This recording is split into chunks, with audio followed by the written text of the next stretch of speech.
पहलगाम में हुई घटना कोई आम घटना नहीं है। यहाँ निहत थे पर्यटकों को उनका धर्म पूछकर गोली मारी गई है। इस घटना ने पूरे देश को आक्रोश से भर दिया है। पहलगाम आतंकी अटैक के खिलाफ देश में गुस्सा है।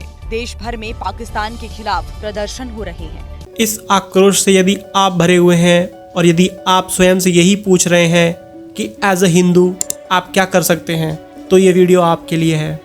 मीडिया अपना काम कर रही है। पाकिस्तान के खिलाफ एक्शन के बीच भारत ने दिल्ली में पाकिस्तान उच्चायोग के शीर्ष राजनयिक साद अहमद वार्रात को तलब किया। सरकार अपना काम कर रही है।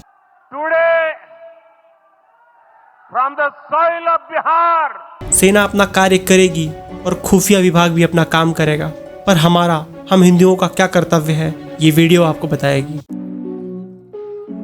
सबसे पहले आप ये धर्मनिरपेक्षता का बाना पहनना छोड़ दें। ना ईसाई धर्मनिरपेक्ष हैं, ना ही मुसलमान, ना ही श्री राम धर्मनिरपेक्ष हैं। याद कीजिए जनक जी ने राम भरत मिलाप पर क्या संबोधन किया था।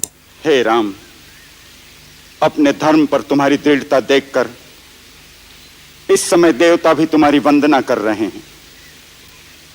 धर्म ही सबसे बड़ी शक्ति है जिसके सहारे ही धरती स्थिर है।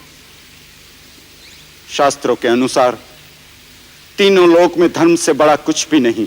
श्री कृष्ण भी धर्मनिरपेक्ष नहीं थे। उन्होंने अर्जुन जी को गीता का ज्ञान देते हुए कहा था, अपने धर्म का पालन करो पार्थ, युद्ध करो। तो धर्मनिरपेक्षता का बाना पहनना छोड़ दीजिए और धर्म के पथ पर चलिए। धर्म कोई पूजा पद्धति नहीं है। किसी को कष्ट ना देना, एक चींटी तक को भी कष्ट न पहुंचाना, यह धर्म है। उसके हृदय में परमात्मा स्थित होकर उसके जीवन को चला रहे हैं। उसे परेशान करना परमात्मा को परेशान करने के बराबर है। तो क्या करें, हम भी युद्ध करें? No, of course not. वो तो हमारी सेना, पुलिस ये सब करने में सक्षम है। वो लड़ रही है देश के दुश्मनों से जो देश के बाहर हैं। हमारे शत्रु हैं वे बुद्धिजीवी जो अधर्म रूपी आतंकवाद का समर्थन करते हैं। वे हमें हमारे धर्म के प्रति नफरत करना सिखाते हैं। एक फिल्म आई थी गंगा की सौगंध। उसकी फिल्म का थीम ही ये है कि 4 कैरेक्टर्स हैं, पंडित, ठाकुर, बनिया, और उनके नाम भी यही है। पंडित का नाम पंडित, ठाकुर का नाम ठाकुर, बनिया का नाम लाला।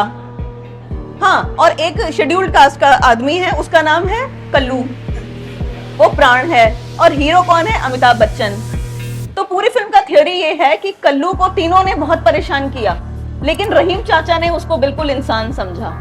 वे वामपंथी जिन्होंने हमारे इतिहास के साथ छेड़छाड़ की है, वे खुलकर कहते हैं कि आतंकवाद का कोई धर्म नहीं होता। मैं आपसे वही कह रहा हूँ जो श्री कृष्ण ने अर्जुन जी को कहा था, दिव्यास्त्रों की खोज करो पार्थ। और ये दिव्यास्त्र कहीं और नहीं है, आपके भीतर ही है। मदर नेचर ने सारी शक्तियाँ आपके भीतर ही भर रखी हैं। वह है कुंडलिनी शक्ति, उसे जागृत कीजिए। एक दिव्यास्त्र है आपकी तीव्र बुद्धि, जिससे आप किंग भी बन सकते हैं और किंग मेकर भी। श्री राम किंग थे और श्री कृष्ण एक किंग मेकर। एक दिव्यास्त्र है आपका वाक चातुर्य जो हनुमान जी में था। वे अनजान व्यक्ति से बात करते ही उसका मन मोह लेते थे और उसका भेद जान लेते थे। आपको अपनी तीव्र बुद्धि और वाक चातुर्य से इन वामपंथी बुद्धिजीवों का घमंड तोड़ना है। उनके कुतर्कों को अपने तर्कों से मात देनी है। मैं तो कहता हूँ बुद्धिजीवियों के मुकाबले बुद्धि योगियों की फौज खड़ी होनी चाहिए। बुद्धि योगी अर्थात ब्रह्मज्ञानी, जिनकी बुद्धि सदा परमात्मा में निवास करे। श्री कृष्ण ने गीता के 2 अध्याय में बुद्धि योगी की परिभाषा बताई है। श्लोक संख्या 52 से 72 तक बुद्धि योगी की परिभाषा है। So either be a king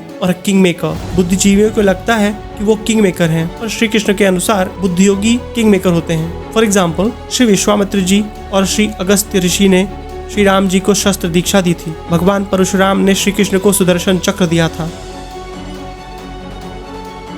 और उनके परम मित्र अर्जुन को स्वयं सांब सदाशिव ने पाशुपतास्त्र दिया था। छत्रपति श्री शिवाजी को माँ तुळजा भवानी ने अपनी खड्ग दी थी। आयुध निर्माण धर्म की रक्षा के लिए होता है और होना ही चाहिए। धर्म की रक्षा के लिए आपको किसी की जान नहीं लेनी है, आपको सत्संग में जाना चाहिए और धार्मिक शिक्षा लेनी चाहिए। यदि आप विद्यार्थी हैं तो आप ब्रह्मचर्य का व्रत पालन करें। यदि आप गृहस्थ हैं तो अपने बच्चों को धार्मिक शिक्षा दें। यदि आप वानप्रस्थाश्रम में हैं तो आप आत्मज्ञान प्राप्त करें। Be a king maker. यदि आप ऐसा करने में सफल हो गए तो मेरा वीडियो बनाने का प्रयोजन भी सफल हो जाएगा। वीडियो को लाइक करें, चैनल को सब्सक्राइब करें। आपसे मिलता हूँ मैं अगले वीडियो में। ओम शांति।